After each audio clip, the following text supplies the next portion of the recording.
I'm going to talk with you about Katie, my 16-year-old daughter with low-functioning autism. I'm going to talk a little bit about autism itself as well. But before I talk about autism specifically, I want to talk about disabilities in general. Disability is something that's more common than you might realize.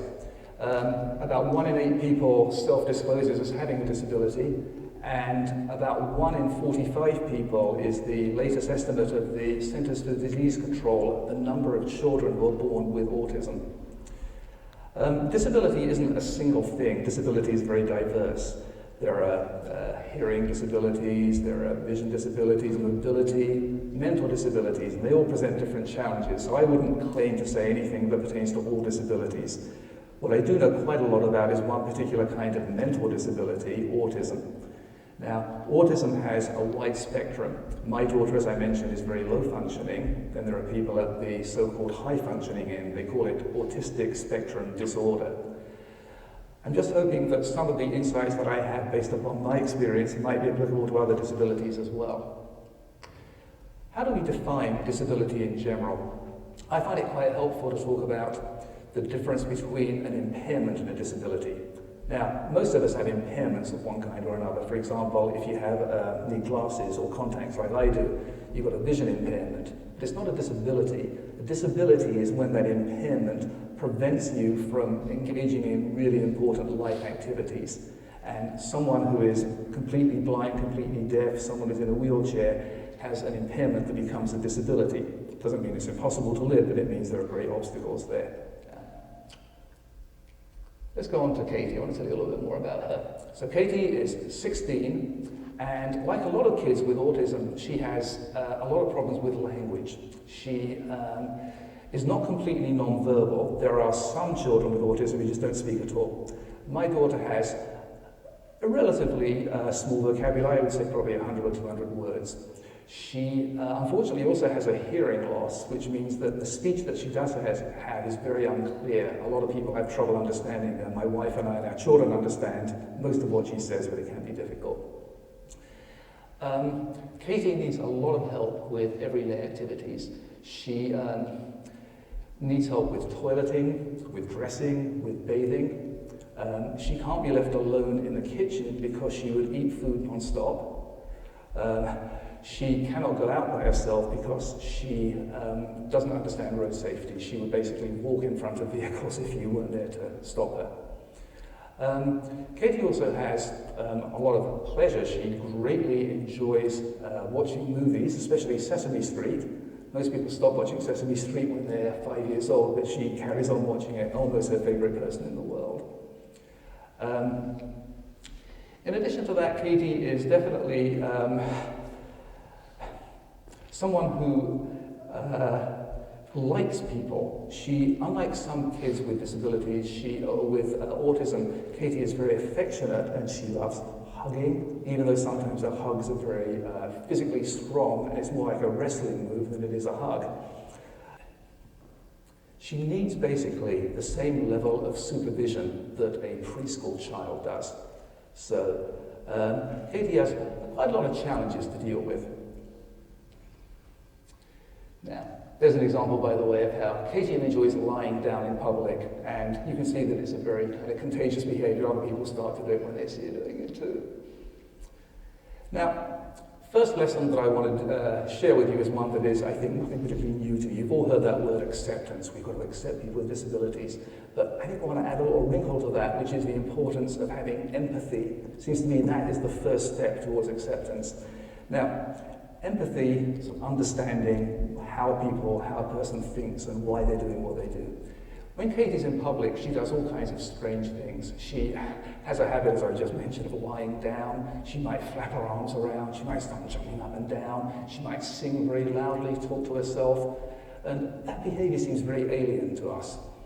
Now, what I'd like you to think about is the fact that the motivations that people with severe cognitive disabilities have are actually just the same motivations that all of us have too. We all have behaviors that we engage in when we're not feeling comfortable, when we're feeling scared about something.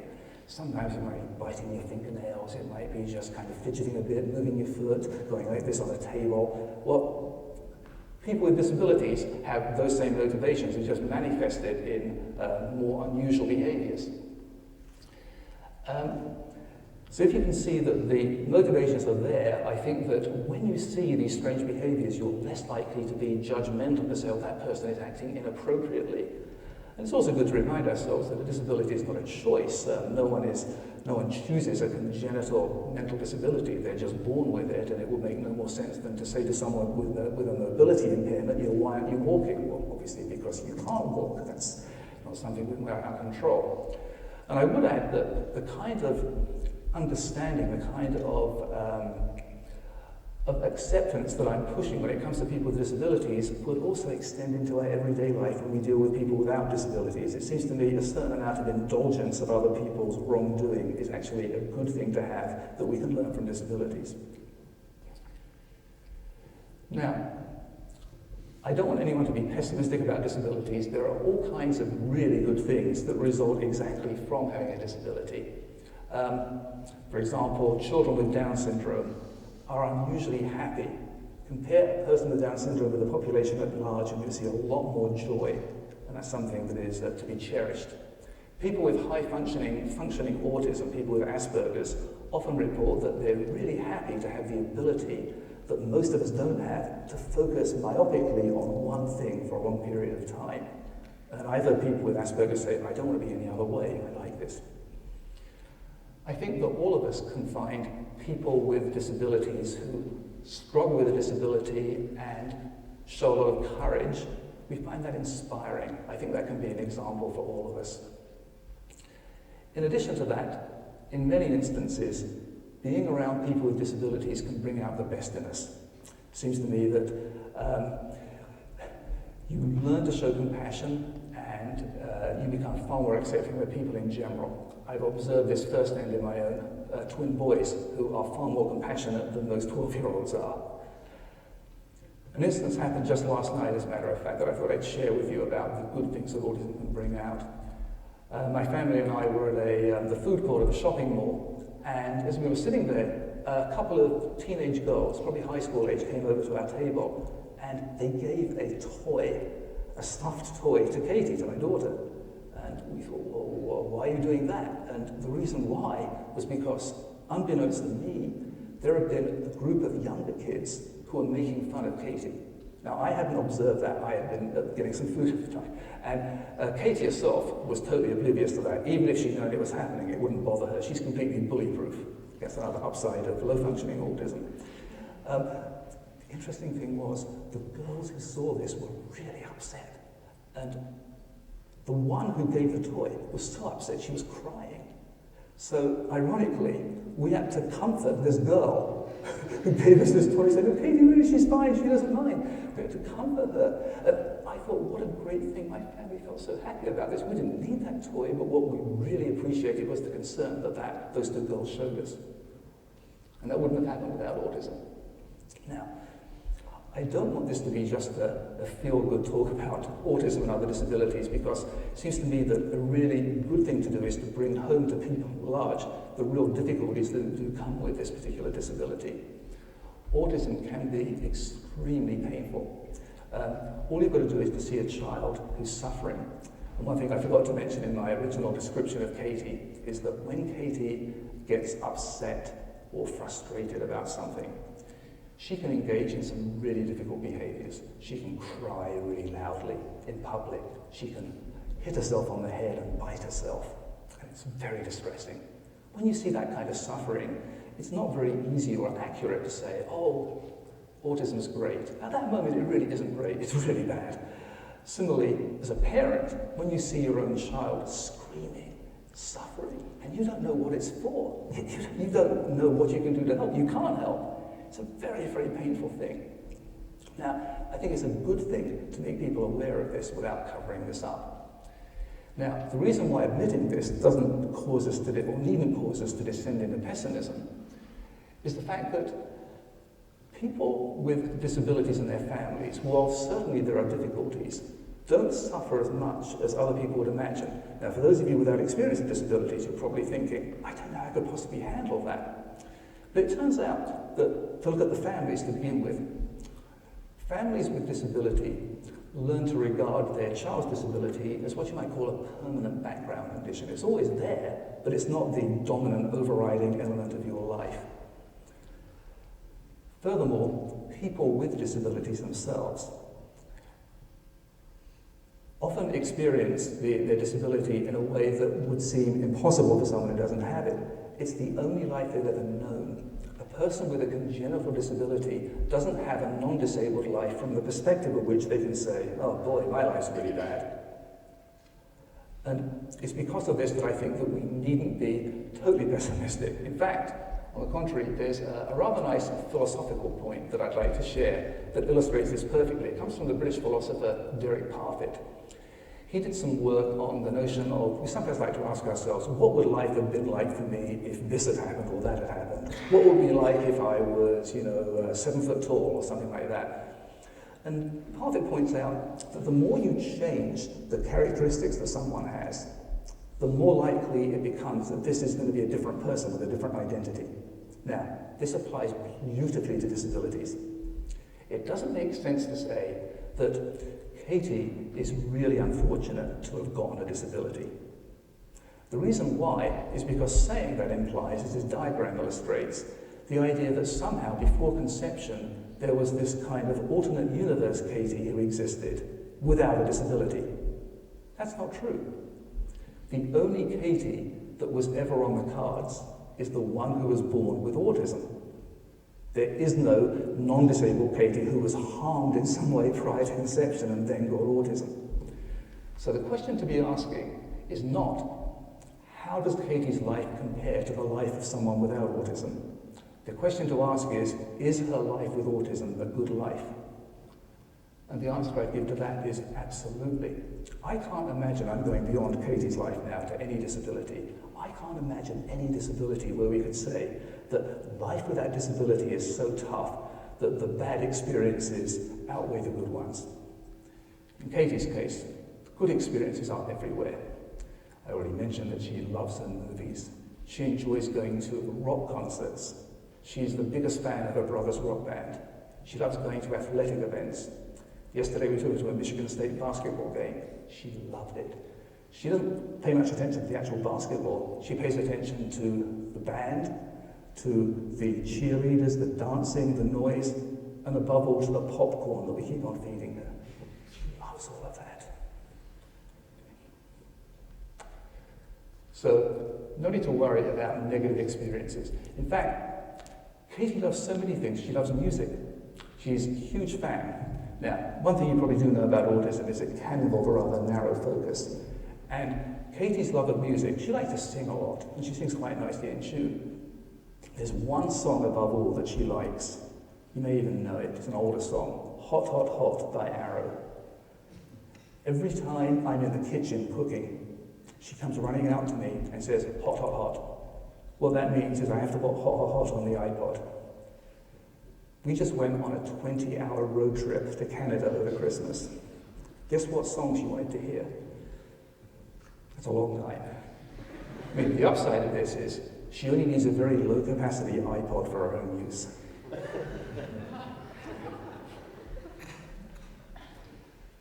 Now, because of the fact that people with disabilities, I think Katie is a perfect illustration of this, on balance have very good lives, there's one thing that I think a tendency we need to avoid. I think sometimes people try to impose what you might call feel-good narratives upon disability in order to make us feel better about this.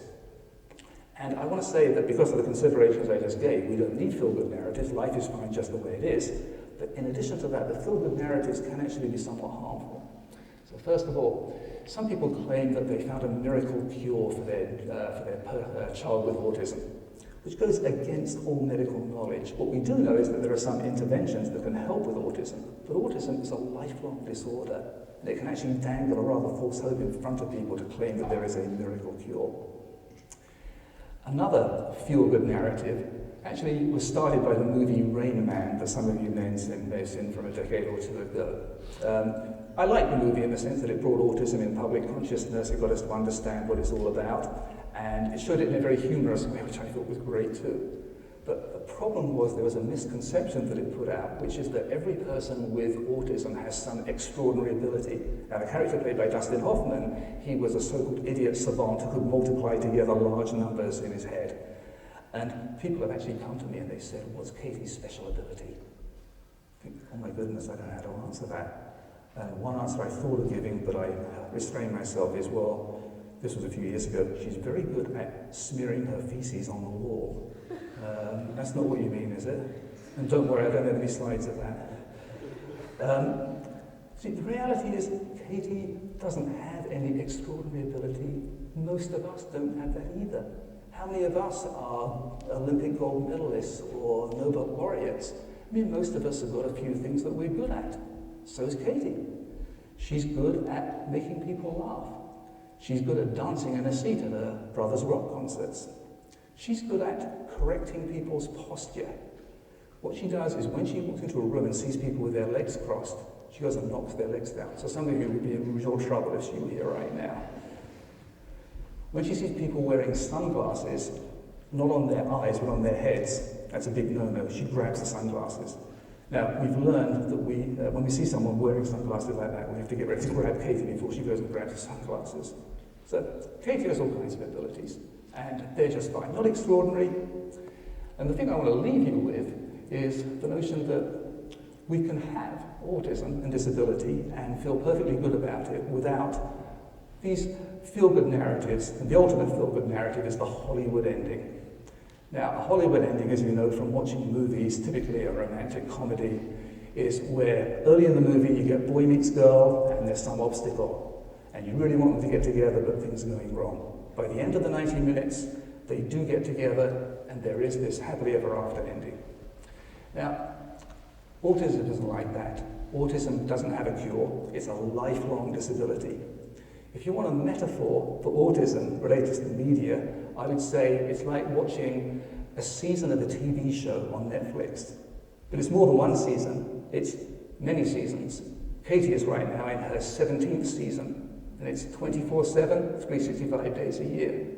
Notice that in a season-long show, there can be bad episodes where things are going badly. There can be real challenges, and that's fine.